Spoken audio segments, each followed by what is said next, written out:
விதவிதமான ஆடை ஆபரணங்களுடன் உங்கள் பண்டிகை நாட்களை ஒளிமயமாக கொண்டாட ஸ்ரீநகரில் உள்ள வேலவன் ஸ்டோர்ஸுக்கு வாங்க.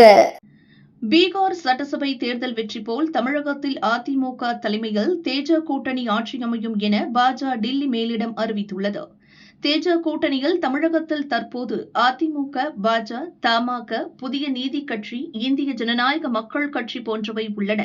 பாமக, தேமுதிக, அமமுக, பன்னீர்செல்வமணி போன்றவற்றையும் கூட்டணியில் இணைத்து திமுக ஆட்சியை வீழ்த்த பாஜக டில்லி மேலிடம் திட்டமிட்டுள்ளது. தமிழக பாஜக தேர்தல் பொறுப்பாளராக நியமிக்கப்பட்ட பைஜெயந்த் பாண்டாவுக்கு தமிழக விவரம் பெரிய அளவில் தெரியாது.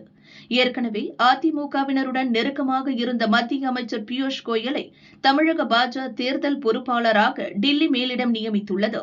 சமீபத்தில் அதிமுக பொதுச் செயலர் பழனிசாமியை தமிழக பாஜக தலைவர் நயினார் நாகேந்திரன் சந்தித்து தொகுதி பங்கீடு குறித்து பேசினார்.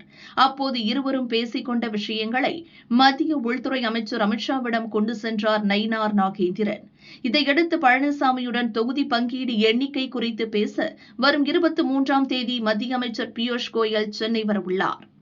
கடந்த 17ஆம் தேதி பழனிசாமி சார்பில் முன்னாள் அமைச்சர் SP வேலுமணி தலைமையில் CV சண்முகம், தனபால் மற்றும் நயினார் நாகேந்திரன் சார்பில் தமிழக பாஜக துணைத் தலைவர் கோபால்சாமி ஆகியோர் டில்லி சென்றனர்.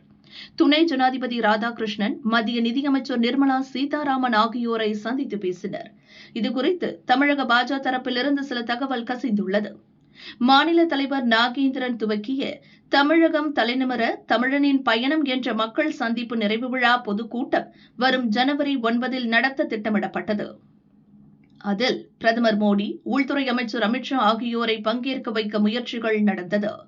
தற்போது அந்த திட்டம் ரத்து செய்யப்பட்டுள்ளது. மாறாக பொங்கல் விழாவையொட்டி மதுரை அல்லது தஞ்சாவூர் மாவட்டத்தில் பொங்கல் விழா நடத்த திட்டமிடப்பட்டுள்ளது.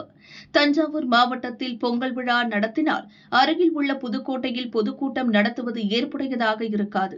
எனவே புதுக்கோட்டையில் பொதுக்கூட்டம் நடத்தினால் மதுரையில் பொங்கல் விழா நடத்தலாம் என ஆலோசிக்கப்பட்டுள்ளது.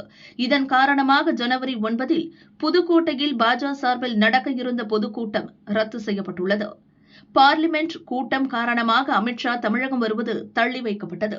டிசம்பர் இறுதியில் அவர் தமிழகம் வரவுள்ளார். அதன்பின் பிரதமர் மோடி பங்கேற்கும் பொங்கல் விழா மற்றும் பொதுக்கூட்டம் குறித்த அறிவிப்பு வெளியாகும். பிரதமர் மோடி தமிழகம் வரும்போது அவர் பங்கேற்கும் விழா மேடையில் தேஜ கூட்டணி கட்சிகளின் தலைவர்களை பங்கேற்க வைக்க தமிழக பாஜக முயற்சி மேற்கொண்டுள்ளது.